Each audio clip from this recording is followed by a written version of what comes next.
할렐루야, 좋은 아침입니다. 오늘도 말씀을 하루 시작합니다. 슬기로운 아침 시간 잠언 23장 말씀입니다. 연세가 지긋하신 어르신들이 아이들과 청년들의 미래에 대해서 말씀하실 때가 종종 있습니다. 근데 놀랍게도 어르신들이 말씀하신 부분과 아이와 청년들의 장래가 흡사하게 흘러갈 때가 있더라고요. 나이가 들수록 많은 사람들을 만나고 경험된 수많은 일들 때문에 사람 보는 눈이 깊어져서 가능한 것 같습니다. 사람도 연륜과 경험으로 사람 보는 눈이 정확해지는데 하나님은 어떠하실까요? 하나님의 연륜과 경험, 능력이 사람만 못할까요? 전혀 그렇지 않죠. 하나님은 세상과 우리를 창조하신 분이고 우리의 마음과 계획도 알고 계신 분이십니다. 그런데 오늘 본문에서는요, 하나님께서 잠언 기자의 입을 빌어서 미래가 없는 사람의 모습은 어떠한가라고 말씀하십니다. 이 말씀을 통하여 우리의 인생은 미래가 없는 자에 속하지 않는지 한번 살펴보면서 개인의 삶을 하나님 뜻에 부합될 만큼 이끌어갈 수 있는 귀한 용어되면 좋겠습니다. 20절 말씀입니다. 술을 즐기는 자들과 고기를 탐하는 자들과 더불어 사귀지 말라. 술을 취하고 음식을 탐하는 자는 가난하여질 것이요 잠자기를 즐겨하는 자는 헤어진 옷을 입을 것임이니라. 아멘. 본문은 술 취한 사람, 음식을 탐하는 사람, 잠자기를 즐겨하는 사람에게는 미래가 없을 것이다 라고 말씀하십니다. 그냥 글자 그대로 볼 때 단순히 술을 즐기고 음식을 탐하고 잠자기를 즐겨하는 자라고 표현하고 있지만 조금 더 그 의미를 깊이 보면은요, 육체의 즐거움만 탐닉하는 사람들에 대해서 말하고 있는 것이에요. 하나님께서는 태초에 인간을 창조하실 때 먼저 흙으로 육체를 빚으신 이후에 코에 생기를 불어넣어서 우리를 생명되게 하셨습니다.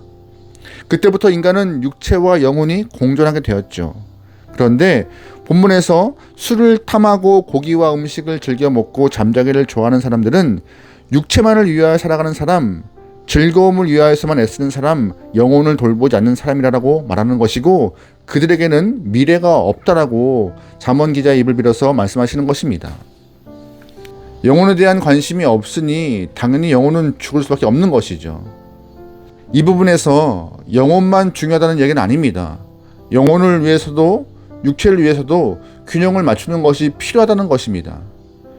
육체가 음식을 먹으면 영혼도 음식을 먹어야 하는 것이고 육체가 즐거우면 영혼도 즐거워야 하는데 영혼은 신경 쓰지 않는 경우가 많다는 것이죠. 영혼의 건강을 위하여 필요한 것은 하나님의 말씀입니다. 또 영혼이 짓눌리고 스트레스 받으면 영혼의 주인이신 하나님 앞에 나와서 아뢰고 외쳐야 하는 것이에요. 이것이 기도이고 찬양이죠. 말씀과 기도와 찬양은 영혼을 살리는 가장 중요한 길이고 방법입니다. 그럼에도 영혼을 위해서 아무것도 행하지 않고 육체의 만족을 위해서만 전력 투구하고 살아가는 사람들에게 하나님은 미래가 없다라고 말씀하시는 것이고 영원한 생명도 없다라고 하시는 것입니다. 여러분은 여러분의 영혼에 관심이 있으신가요? 여러분은 영혼의 건강을 위해 노력을 많이 하고 계신가요? 오늘 이 시간 이후 여러분의 관심이 육체에서 영혼으로 옮겨질 수 있길 소망하고 육체와 영혼 모두가 다 건강할 수 있는 귀한 영혼 되면 좋겠습니다. 잠언 기자는 계속해서 육체를 탐닉하는 자 중에서 특별히 술의 문제를 언급하고 있습니다. 29절입니다. 재앙이 누게 있느뇨, 근심이 누게 있느뇨, 분쟁이 누게 있느뇨, 원망이 누게 있느뇨, 까닭 없는 상처가 누게 있느뇨, 붉은 눈이 누게 있느뇨. 아멘. 사람은 근심을 잊기 위해 술을 마신다 합니다. 그러나 술을 깨고 나면은요, 더한 근심이 주어집니다. 분쟁을 하기 위하여서 사람들은 술을 권합니다. 하지만 술 취한 자리에서 분쟁이 더 심해지고 술 깨고 나서 서로가 더 수치스러움을 만들어가는 것 같아요. 해결되는 거 없는 것 같습니다. 이것이 술이 주는 피해입니다. 이뿐인가요? 아닙니다. 잠언 기자는 계속해서 말합니다. 31절 말씀입니다. 포도주는 붉고 잔에서 번쩍이며 순하게 내려가나니 너는 그것을 보지도 말지어다. 그것이 마침내 뱀같이 물 것이요 독사같이 쏠 것이며. 아멘. 술을 뱀과 독사로 표현하고 있습니다. 뱀과 독사는요, 우리의 신앙에서 트라우마처럼 작용합니다. 왜 뱀이 트라우마예요? 뱀이 에덴을 빼앗아간 존재이기 때문이죠. 에덴에서 아담과 하와는 행복한 삶을 누리고 있었습니다. 하나님이 그들에게 에덴을 선물로 주셨고 행복한 인생을 주셨죠. 사명 또한 허락하셨습니다. 그런데 뱀의 유혹 때문에, 하단막의 유혹 때문에 교만이 심겨져 그 에덴을 잃어버렸습니다. 마찬가지로 뱀의 유혹과 같이 술이 우리 영혼을 유혹하여서 망친다고 말하고 있는 것이에요. 이것을 기억하라 말씀하시는 것입니다. 아담과 하와는 뱀의 유혹 때문에 낙원을 잃었습니다. 에덴에서 쫓겨났죠. 평생 동안 땀을 흘려야 할 것이고 밭 갈아서 입에 풀칠을 해야 했습니다. 여성들은 해산하는 수고를 견뎌야 했습니다. 그렇게 인생은 낙원을 잃고 고생 가운데 던져진 삶이 되었습니다. 이것이 뱀이 우리에게 준 교훈이며 술이 우리의 인생을 이렇게 만들어 간다라고 잠언 기자가 말하고 있는 것이에요. 술 때문에 망한 인생 우리는 많이 보고 있지 않습니까? 술 때문에 실각한 고위 공무원들 셀 수 없이 많이 봅니다. 술 때문에 가정을 망친 자, 술 때문에 인생이 망한 자 주변에 많이 있습니다. 모두가 육체의 유익을 위해 살다가 이렇게 망한 인생들입니다. 그렇다면 왜 술이 이렇게 영혼을 망칠까요? 33절 말씀입니다. 또 내 눈에는 괴이한 것이 보일 것이요 내 마음은 구부러진 말을 할 것이며. 아멘. 술은요 정상적으로 보는 것을 방해한다는 것입니다. 바른 판단 못해서 말도 옳게 하지 못하게 만들기 때문에 영혼에 도움되지 않는다라고 기자가 말하고 있어요. 정확하게 판단하지 못하면 어떻게 정상적인 인생을 살 수 있겠습니까?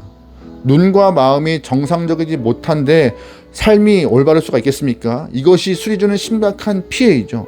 그뿐입니까? 아닙니다. 감각도 정상적이지 않게 만들어요. 35절입니다. 네가 스스로 말하기를 사람이 나를 때려도 나는 아프지 아니하고 나를 상하게 하여도 내게 감각이 없도다. 내가 언제까지 깰까 다시 술을 찾겠다 하리이다. 아멘. 감각이 없는 것, 때려도 아프지 않고 맞아도 감각이 없는 것이 아주 위험한 것이잖아요. 통증을 느끼지 못하는 것이 돼요. 아픔을 느껴야 멈추는 것인데 술은 아픔을 느끼지 못하게 해서 멈춤을 방해한다 말하고 있는 것입니다. 술이 영혼에 도움 주는 경우는 적은 것이죠.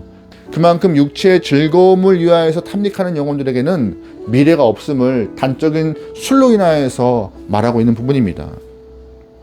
여러분은 무엇으로 여러분의 영혼을 돌보시죠? 어떤 것으로 영혼을 행복케 허락하시죠? 오늘 하나님의 백성인 우리 모두가 자신의 영혼을 사랑하는 마음을 가지기 소망합니다.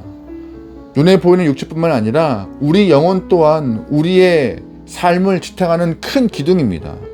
하나님이 우리 육체 가운데 생기를 불어넣어 활발하게 움직일 수 있도록 우리 영혼을 위하여 먹고 마실 수 있는, 영혼의 억압을 풀어낼 수 있는 여러분의 삶을 소망합니다. 영혼이 자유롭고 행복해야 우리 또한 주 앞에서 균형 있는 삶을 살아낼 수 있고 미래가 보장되는 것입니다. 여러분의 영혼은 건강하십니까? 오늘 하루 여러분의 영혼이 하나님의 말씀으로, 기도와 찬양으로 더욱더 건강할 수 있기를 소망합니다. 아멘. 기도하시겠습니다. 사랑의 하나님, 우리에게 영혼과 육체 주심을 감사합니다. 그 영혼과 육체가 균형적으로 성장할 수 있도록 우리의 삶을 인도하여 주시옵소서. 혹시나 우리의 삶이, 과거의 삶이 육체에게만 집중된 모습이 아니었나 반성해 봅니다. 하나님, 우리의 시선을 바꾸어서 영혼에도 관심을 갖고 영혼의 건강함을 위해서도 애쓸 수 있는 귀한 영혼들에게 인도하여 주시옵소서. 말씀으로, 기도와 찬양으로, 믿음으로 우리의 영혼을 키워나가겠나이다. 주님이시여 은혜 허락하여 주시옵소서. 오늘 하루를 맡기오며 예수님의 이름으로 기도합니다. 아멘.